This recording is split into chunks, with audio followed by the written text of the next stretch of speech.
La Corte dei Conti condanna la Camera di Commercio di Cosenza al pagamento di 2 milioni di euro chiamati in causa gli amministratori che si sono succeduti alla guida dell'ente dal 2001 al 2010. Il ministro dell'Interno Marco Minniti ha chiuso la 3 giorni del cantiere Calabria. La nostra regione, ha detto, avrà un ruolo strategico affrontati i temi della legalità e del lavoro.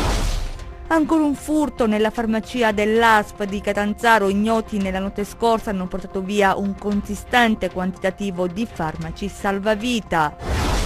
Iniziativa delle associazioni per sollecitare l'attenzione sul centro storico di Cosenza, ha chiesto un intervento immediato dell'amministrazione comunale prima che tutto crolli. Dopo 4 giorni è stato deciso di sospendere le ricerche in mare del diportista tedesco, la cui imbarcazione si è schiantata contro gli scogli a Cetraro. Ben ritrovati dalla redazione del TG10, un danno erariale per 2 milioni di euro. La Corte dei Conti condanna la Camera di Commercio di Cosenza, chiamati in causa gli amministratori che si sono succeduti alla guida dell'ente dal 2001 al 2010. Il nostro direttore Attilio Sabato. Una brutta tegola per la Camera di Commercio di Cosenza, costretta a fare i conti con le risultanze di una ispezione ministeriale datata 2012, al termine della quale è stato contestato un danno erariale che ammonta ad oltre 2 milioni di euro. Una brutta storia, per anni dormiente, e che oggi, in maniera del tutto inaspettata, recupera una dolorosa attualità. Nel mirino della Corte dei Conti sono finiti presidenti, giunta e consiglio che si sono succeduti alla guida dell'ente nel periodo compreso tra il 2001 e il 2010. Ma in che cosa consiste la contestazione mossa dai magistrati della Corte dei Conti? Presto detto. Gli ispettori hanno ritenuto illegittimi una serie di pagamenti effettuati dall'ente in favore dei propri dipendenti. Si tratta in buona sostanza di premi non dovuti, elargiti insomma non nel rispetto della legge. Qualora la vicenda non dovesse essere ricomposta, gli amministratori finiti nella rete della magistratura contabile saranno chiamati a rispondere in proprio. Ora, come finirà questa storia? Difficile prevederlo. Quel che è certo è che la contestazione è oggetto di studio e analisi da parte dei legali a cui gli interessati si sono rivolti per dimostrare la correttezza comportamentale nel rispetto della legge che ha ispirato le loro gestioni. Chiude il cantiere Calabria, l'evento organizzato dalla Regione all'Università della Calabria con l'intervento del Ministro dell'Interno Marco Minniti, che plaude all'attività della Giunta regionale evidenziando i fattori di crescita e offre dei suggerimenti sulla necessità di sfruttare la centralità della Calabria nel Mediterraneo e l'esigenza di agire sull'occupazione. Gianluca Pasqua. L'ultima volta, nel mese di giugno, Marco Minniti era stato contestato al suo arrivo all'Unical per parlare di terrorismo. Decisamente un altro scenario, quello che lo ha visto protagonista dell'ultima giornata di Cantiere Calabria, la 3 giorni promossa dalla Regione, conclusasi con il suo intervento, e quello del governatore Oliverio sul tema La Calabria che cambia. Per il Ministro dell'Interno, questa volta, applausi e un'aula caldora stracolma. Dopo un breve conciliabolo a porte chiuse con il prefetto di Cosenza e rettore Crisci, l'intervento di Mario Oliverio che in 30 minuti ha tentato di convincere la platea della concretezza di un cambiamento in atto nella Regione, facendo riferimento a quanto fatto con il piano trasporti, agli investimenti nell'alta formazione, alle risorse attribuite alle università, ai passi in avanti fatti nel settore dei rifiuti, ai risultati raggiunti nel turismo, con i 9 milioni di presenze nell'export, chiudendo con uno slogan e l'esaltazione del rapporto sempre più stretto con il governo nazionale. Prima di ogni cosa la Calabria, prima delle appartenenze di partito, di organizzazione, di schieramento, la Calabria.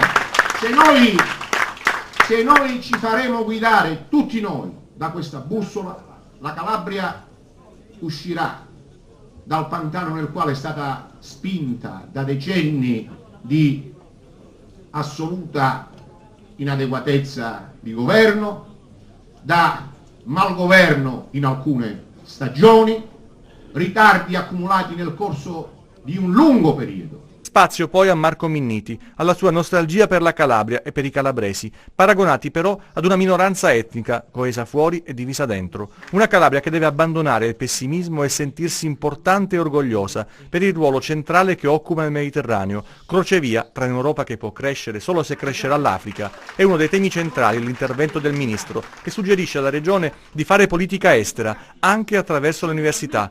Poi gli altri argomenti, quelli di sempre, il lavoro e la legalità, le parole chiave per lo sviluppo di una terra dalla bellezza folgorante, dice Minniti, che va solo conservata e valorizzata. C'è un elemento di fiducia positiva e tuttavia, se guardiamo il dato del lavoro, quel dato rimane un dato drammatico.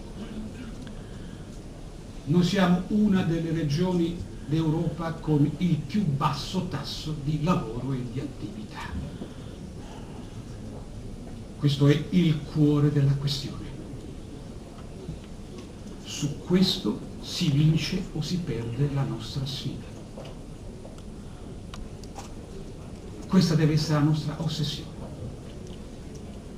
Produrre lavoro, creare lavoro. E vediamo insieme sulle agenzie di stampa una nota del Partito della Rifondazione Comunista. Vedete, abbiamo osservato con attenzione come l'Università della Calabria si sia trasformata negli ultimi 3 giorni nella sede del cantiere Calabria, la kermesse organizzata dalla Regione per discutere dei problemi e delle prospettive del nostro territorio. In effetti, quale migliore luogo, parlando di prospettive, poteva far da sfondo a questo articolato dibattito se non appunto quello in cui si formano le menti del domani? Tutto perfetto dunque, se non fosse che il rettore Gino Mirocreclisci e con lui i rettori delle altre università calabresi che hanno aderito all'iniziativa, ha in realtà aperto le porte di casa sua e di tanti studenti che qui vengono per crearsi un futuro, a quelle stesse persone che negli ultimi anni si sono affaccendate proprio per impedire la realizzazione di questo futuro, in parte non costruendo nulla di buono, in parte demolendo quanto di buono era stato precedentemente conquistato in termini di diritti e garanzie. Appunto lo afferma in una nota Pino Scarpelli, segretario regionale del PRC Calabria. Cambiamo argomento, ancora un furto nella farmacia dell'azienda sanitaria provinciale di Catanzaro. Ignoti la notte scorsa hanno portato via un consistente quantitativo di costosi farmaci salvavita, i particolari nel servizio. Scaffali vuoti oggi nel deposito farmaceutico dell'ASP di Catanzaro. I costosi farmaci salvavita che qui erano custoditi sono stati portati via nella notte. Già lo scorso mese di marzo la sede dell'azienda sanitaria provinciale era finita nel mirino dei ladri. In quell'occasione i malviventi portarono via farmaci antitumorali e per la cura dell'epatite C per un valore di oltre 100.000 euro. Prima di agire avevano manomesso sia l'allarme che il sistema di sorveglianza, impedendo così di essere identificati. Dopo quell'episodio erano state rafforzate le misure di sicurezza con l'installazione di ulteriori videocamere. L'accesso al deposito inoltre era stato bloccato con sbarre di ferro. Tutto inutile, vedete, le sbarre sono state segate mentre le telecamere sono state disattivate. Si tratta dunque di una banda ben organizzata, forse è questa una delle ipotesi degli inquirenti, affiliata ad una rete internazionale dedita al traffico di farmaci costosi. Furti analoghi infatti sono stati registrati nell'ultimo anno in gran parte del territorio nazionale e pochi giorni fa un colpo simile è stato messo a segno presso il deposito farmaceutico dell'ospedale di San Marco Argentano nel Cosentino, dove i malviventi hanno fatto razzia di farmaci per un importo di oltre 200.000 euro. Oggi dunque l'ennesimo furto di costosi medicinali. Il danno per l'ASP di Catanzaro è enorme. Sospese dopo 4 giorni le ricerche del diportista tedesco scomparso in mare a Cetraro. L'uomo era a bordo di una barca a vela che a causa del mare in tempesta si è schiantata contro gli scogli. Vediamo. Per 4 giorni questo tratto di mare è stato perlustrato dalle motovedette della Capitaneria di Porto. L'area è stata sorvolata anche dai mezzi aerei, ma nessuna traccia del diportista tedesco disperso dall'11 settembre scorso. Adesso le ricerche sono state sospese. L'uomo era a bordo di questa barca a vela che, a causa del mare in tempesta, si è schiantata contro gli scogli a Cetraro. Il 67enne era finito in mare, probabilmente voleva tentare di salvare l'imbarcazione, di condurla nel porto, ma non ce l'ha fatta, è sparito tra i flutti. Il suo compagno di viaggio, un 63enne, è riuscito a mettersi in salvo, raggiunto dai familiari, ha già fatto ritorno in Germania. Quella sera il mare era forza 8, i due erano partiti da Marina di Camerota ed erano diretti in Grecia, ma sono stati sorpresi dal maltempo e la traversata si è trasformata in tragedia. Hanno tentato di raggiungere il porto di Cetraro, ma le onde hanno spinto la barca contro gli scogli. Le ricerche del disperso sono durate 4 giorni, ossia un giorno in più rispetto alla prassi, fa sapere la Guardia Costiera, ma del diportista nessuna traccia. Adesso continueranno i normali pattugliamenti di routine. Soltanto il mare potrà restituire il corpo dell'uomo. La barca di 12 metri è ancora adagiata sulla spiaggia vicino agli scogli. Per rimuoverla, viste le sue dimensioni, sarà necessario l'intervento di speciali mezzi di sollevamento. E sono 82 i comuni della Calabria, comuni della nostra regione, a rischio frane dopo il fuoco. La minaccia per il territorio potrebbe arrivare dalle piogge autunnali. Il dossier della Protezione Civile ai municipi, vediamo. L'eredità pesante degli incendi, circa 8.000 che hanno interessato l'estate infernale del 2017, è rappresentata dal rischio frane.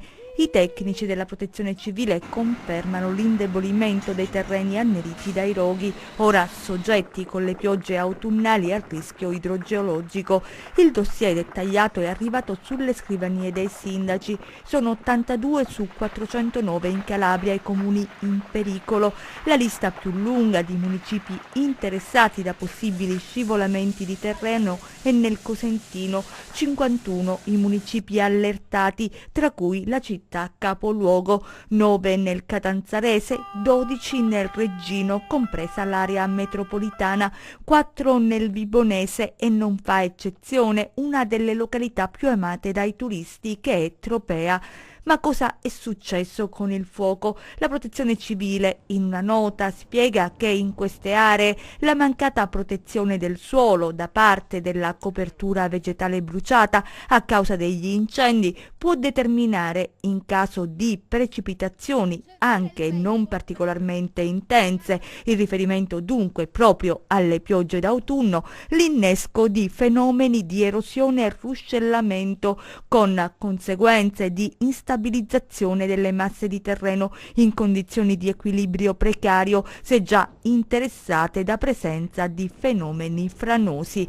Verifiche sono state effettuate anche sulla 2 del Mediterraneo e sulle statali. L'amministrazione comunale di Cosenza conferma il suo impegno per la rinascita del centro storico. Il vice sindaco e assessore proprio al centro storico, Iole Santelli, ha partecipato ad un incontro promosso da alcune associazioni. Vediamo. È stato un gruppo di associazioni già attive con diverse proposte che puntano alla rinascita del centro storico cosentino a promuovere un incontro che si è tenuto davanti al Duomo, presenti urbanisti ed antropologi, ma anche semplici amanti della città vecchia. Ricordiamo che è stata già presentata una proposta di legge per la salvaguardia dei centri storici calabresi. Al dibattito non è mancata la voce dell'amministrazione comunale. In questo momento diciamo che il centro storico è il punto focalizzante dell'azione dell'attività amministrativa, un momento anche oggi per confrontarsi, per parlare. Io sono certa che la sfida la possiamo vincere sulla città storica, ma soprattutto se è la sfida non solo dell'amministrazione, ma una sfida che riesce veramente a coinvolgere l'intera città. Con l'aiuto di tutti, un po' di fantasia e soprattutto un po' di buona volontà, credo che siamo in grado tutti di vincerla. Noi stiamo lavorando innanzitutto a una rete proprio tecnica e operativa e poi a una fase, diciamo la definizione delle 2 fasi in cui teniamo di dividere, distinguere questo lavoro, una fase che è di attacco, cose che sembrano piccole ma che in realtà sono immediate e di grande impatto, e ovviamente una fase di più medio-lungo periodo, che è tutta la fase strutturale. Qui c'è una progettualità già in essere e ovviamente approfitteremo anche di tutte le occasioni che ci verranno offerte. Le altre notizie di cronaca nelle nostre brevi. I carabinieri della compagnia di Taurianova hanno trovato in contrada Foresta di Rizziconi 123 piante di canapa indiana del tipo olandese in pieno stato vegetativo dell'altezza variabile tra i 50 e i 150 cm e dotate di impianto di irrigazione. La piantagione è realizzata su un fondo agricolo abbandonato. La sostanza, immessa sul mercato della droga, avrebbe fruttato circa 100.000 euro. Ha colpito la moglie al volto con pugni, spaccandole il sopracciglio e facendola finire in ospedale. Per questo motivo i carabinieri di Acri hanno arrestato un 42enne di nazionalità romena con le accuse di maltrattamenti in famiglia e lesioni personali aggravate. Dalle indagini dei carabinieri è emerso che l'uomo ha aggredito la moglie al culmine di una lite scoppiata per futili motivi. Portata nell'ospedale di Acri, la donna è stata giudicata guaribile in 7 giorni. L'uomo è stato condotto a casa di alcuni parenti in regime di arresti domiciliari. 2 rapinatori sono stati arrestati a Reggio Calabria. Gli agenti delle volanti della Polizia di Stato li hanno sorpresi dentro una tabaccheria poco prima della chiusura. I rapinatori, con il casco in testa, sono arrivati su uno scooter risultato rubato. La reazione del figlio del titolare li ha colti di sorpresa, tant'è che lo hanno colpito alla testa con il calcio di una pistola. Giunta la segnalazione al 113 è scattato l'intervento di 2 volanti. Gli agenti sono intervenuti disarmando i banditi e soccorrendo il commerciante che ha avuto delle escoriazioni. Era agli arresti domiciliari, ma i carabinieri di Rende lo hanno sorpreso a passeggiare in centro città, arrestato un 26enne cosentino con l'accusa di evasione. A Vibo adesso, dove si sperimenta la Bibliocard, il progetto del Ministero dei Beni Culturali. Vediamo. Nasce la Bibliocard, tessera utente personalizzata del sistema bibliotecario vibonese. È stata presentata ufficialmente nel corso di un incontro a Palazzo Santa Chiara. Si tratta di uno strumento grazie al quale si potrà diventare donatori del sistema bibliotecario vibonese e sostenere servizi e progetti vari, tra cui la biblioteca itinerante. Vi racconto com'è nata questa cosa. Mi hanno telefonato nel mese di marzo forse dal Ministero dei Beni Culturali dicendo che avevano deciso un'azione in favore di alcune tra le più importanti biblioteche italiane, cioè quello di lanciare questo progetto di fundraising, cioè di sostegno popolare, insomma, alle istituzioni culturali, in particolare alle biblioteche, e quindi hanno organizzato per noi un corso con la Scuola di Fundraising di Roma, che è la più prestigiosa che c'è in Italia, eccetera. E sono venuti, abbiamo fatto questo corso, abbiamo fatto una progettazione, eccetera, e siamo arrivati a questo risultato di oggi. La Bibliocard è in qualche modo sostitutiva della tessera di iscrizione alla biblioteca, è naturalmente su base volontaria, noi la offriamo a 10 euro ed è un tentativo di creare una comunità di persone interessate allo sviluppo culturale stabile della città e del territorio. Un passaggio storico per il polo vibonese che mira alla creazione di una comunità di aderenti piccoli ma fondamentali mecenati. Il costo infatti della Bibliocard è di appena 10 euro l'anno. Il costo è annuale, voglio anche dire che non è che chi non ha la Bibliocard non può usufruire dei servizi del sistema bibliotecario, può usufruirne lo stesso, è un'offerta, è uno scambio. Voi cittadini ci aiutate e ci sostenete acquistando la Bibliocard, noi restituiamo alla città quello che siamo in grado di dare, insomma, no? Facendo in modo che quello che noi diamo corrisponda al valore di quello che ci avete dato. Da Vibo a Cosenza per un'altra iniziativa. In questo fine settimana un nuovo evento, il Cosenza Street Food. Fino a domenica, quindi fino a domani, la Villa Vecchia diventa un villaggio del gusto. Vediamo. È uno sciame di api su 3 ruote, dispensatrici di prelibatezze enogastronomiche a caratterizzare il Cosenza Street Food, che fino a domenica sera è di scena nella Villa Vecchia. I protagonisti sono i più celebri piatti della cucina tradizionale, ma c'è anche tanto spettacolo con artisti di strada e concerti, e anche momenti dedicati ai più piccoli. Per la prima volta a Cosenza lo street food con le api, una novità che abbiamo voluto portare qui a Cosenza, Cosenza che da tempo ormai punta molto non solo al turismo ma anche ad una valorizzazione del territorio e al marketing territoriale, in questo caso un vero e proprio turismo enogastronomico con il coinvolgimento di tante api provenienti anche da altri territori, dalla Campania, anche dalla Sicilia e naturalmente anche da Cosenza e dal resto della Calabria. Una 3 giorni che non è solo gusto ma anche eventi collaterali, attività per bambini, dai laboratori all'intrattenimento teatrale, la caccia al tesoro e poi gli eventi la sera, dalla Taranta all'evento molto bello curato dal maestro Delia e poi concerti napoletani, che dire, davvero per tutti i gusti. C'è anche una finestra sul sociale con la presenza dell'Associazione Italiana Persone Down e Save the Children. Per raggiungere comodamente la Villa Vecchia, l'Amaco ha previsto un servizio navetta che ogni 15 minuti collega Piazza dei Bruzzi a Piazza 15 Marzo per tutta la durata della manifestazione. Chiudiamo con le previsioni del tempo.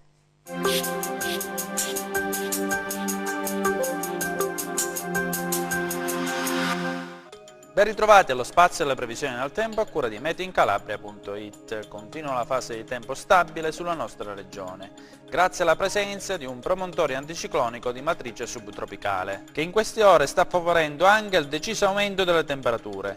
Infatti, la colonnina di mercurio ritornerà a superare i 30 gradi in diverse località calabresi, mentre il centro-nord Italia sarà interessato da una nuova perturbazione. Passiamo alle previsioni in dettaglio per la Calabria. Domenica, cieli sereni o poco nuvolosi. Nel corso della giornata possibili momentanee coperture per il passaggio di nubi alte e stratificate. Temperature stazionarie che continueranno ad essere al di sopra delle medie di diversi gradi. E adesso analizziamo lo stato di mari e venti. Domenica, mari poco mossi con tendenza ad aumento del moto ondoso sul Mar Tirreno, con venti che inizialmente ispireranno deboli dai quadranti meridionali e dalla tarda mattinata o primo pomeriggio in rotazione sui quadranti occidentali sul Mar Tirreno. Ed infine, prima di salutarci, vi ricordo che oltre al nostro sito web www.meteincalabria.it potrete seguirci sulla nostra pagina Facebook Mete in Calabria. Per la puntata odierna è tutto, grazie, arrivederci al prossimo appuntamento. Ci fermiamo qui, grazie per essere stati con noi, grazie a regia, Michele Cava, immesso in onda, Giuseppe Costanzo, noi vi auguriamo un buon proseguimento.